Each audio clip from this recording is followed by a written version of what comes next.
So the last topic of menopause is hormone replacement therapy, which itself is a very important topic.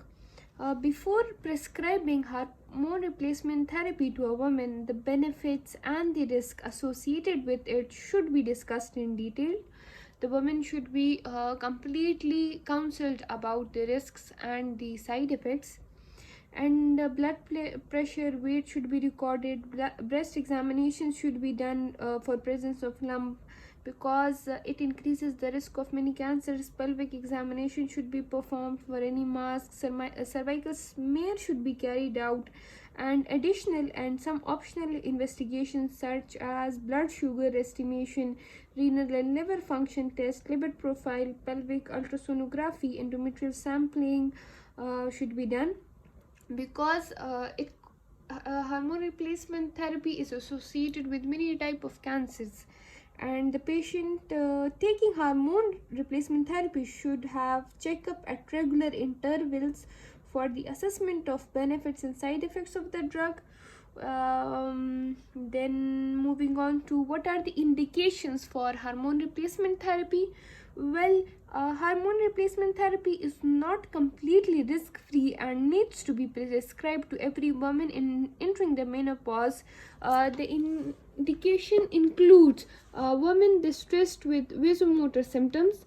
Hot flashes is one of the vasomotor symptoms and the most common symptoms. So vasomotor symptoms are the principal indication of hormone replacement therapy. Then women at increased risk of osteoporosis. This is strongly indicated in patient with premature ovarian failure, to avoid multiple fractures. Okay, because hormone replacement therapy increases bone mineral density and thus prevents osteoporosis and osteoporotic fracture of hips and vertebra and different bones. It is strongly indicated in patient with premature ovarian failure. Then with genitourinary tract symptoms, if the patient presents with symptoms of vaginal dryness, irritation and dyspareunia, so she should be given started with hormone replacement therapy to help her cope up with the symptoms, and then also improve symptoms of cystitis and dysuria. It also prevents long-term complication because it has cardioprotective role on CVS if started early during menopause. It prevents atheroma formation, and reduces the risk of ischemic heart disease. And women who wants to take it by choice. The risk of hormone replacement therapy must be explained, and follow up ensured in such patient. Okay, the types of hormone given in hormone replacement therapy are estrogen only, progesterone and estrogen and progesterone only. The estrogen only, estrogen only is prescribed continuously in patient where hysterectomy has been performed. Okay, in hormone replacement therapy, natural estrogens are preferred over synthetic estrogens, and these include 17 beta estriol conjugated equine estrogen. Then estrogen and the estrogen has beneficial effects on both short-term and long-term effects of menopause. Addition of progestogens in HRT prescribed to hysterectomized patient carries no added benefits. Okay, so if the patient has a hysterectomy, only estrogen is enough. Then the next is progesterone, estrogen and progesterone. Estrogen, when prescribed alone in a woman with intact uterus. Okay, here the patient has underwent estrogen only hormone replacement therapy with estrogen only is for patient who has underwent hysterectomy. Progesterone has no added effects in it. Estrogen is more than enough. Then estrogen and progesterone is prescribed alone in a woman with intact uterus. Okay, because estrogen may lead to endometrial hyperplasia. Okay, the endometrial hyperplasia leads to endometrial carcinoma, and the addition of progestins eliminates the risk of causing regular shedding of endometrium at menstruation. The woman with intact uterus should therefore receive hormone replacement therapy in the form of estrogen and progestins combination. So the synthetic progestins commonly used are medroxyprogesterone, dydrogesterone, norethindrone, and norgestrel.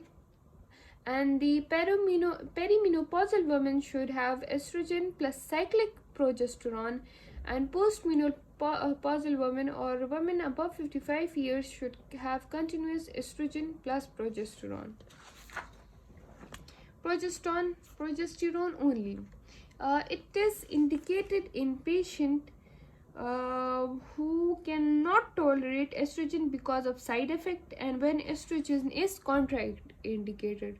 Either the patient cannot tolerate it or it is contraindicated. When prescribing hormone replacement therapy to a woman with intact uterus who has gone into menopause for few years, she must be informed that her periods will resume with this medication. You should counsel her that her periods will resume. What is the regimen method? In continuous hormone replacement therapy, estrogen plus progestin are given continuously, and in cyclic hormone replacement therapy for 16 to 18 days estrogen is given and alone. And in the next 10 to 12 days estrogen plus progesterone is given. What are the route of administration? There are oral route of administration and non-oral route of administration. The oral route of administration is most widely used route, and it is convenient and the patient compliance is good, and route has certain disadvantages. The medications first pass metabolism, and so a large amount has to be consumed. Okay, and this dose is given affects the lipid metabolism and coagulation system.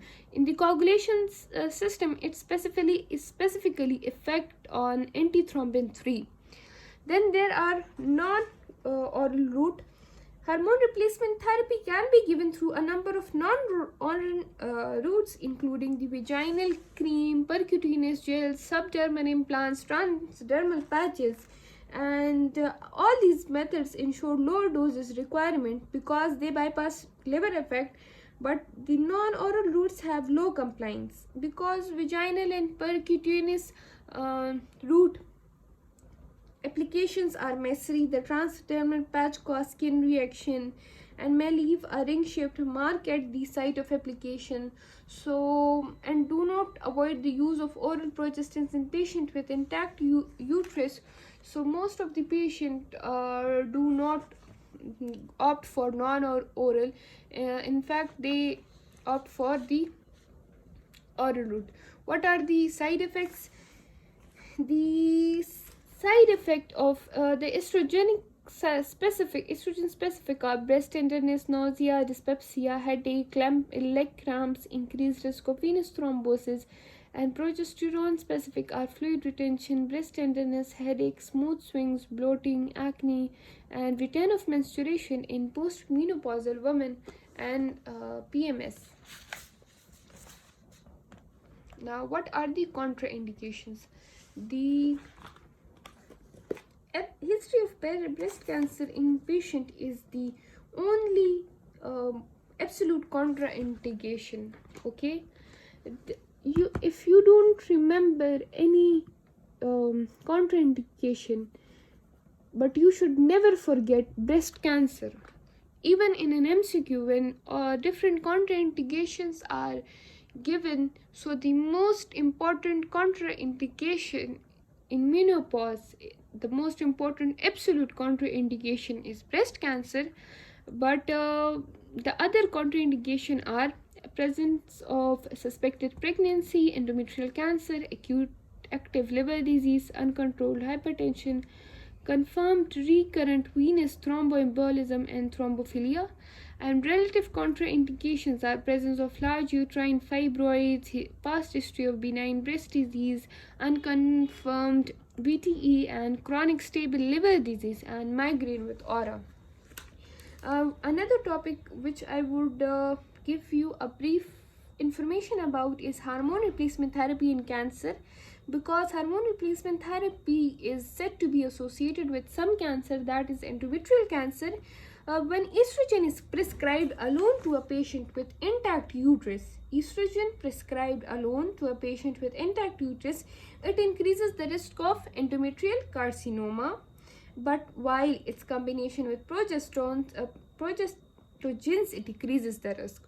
Ovarian cancer, the risk of ovarian cancer is slightly increased in patient taking estrogen alone for more than 5 years, while combination therapy decreases the incidence. And breast cancer, estrogen is said to be associated with an increased risk of breast cancer.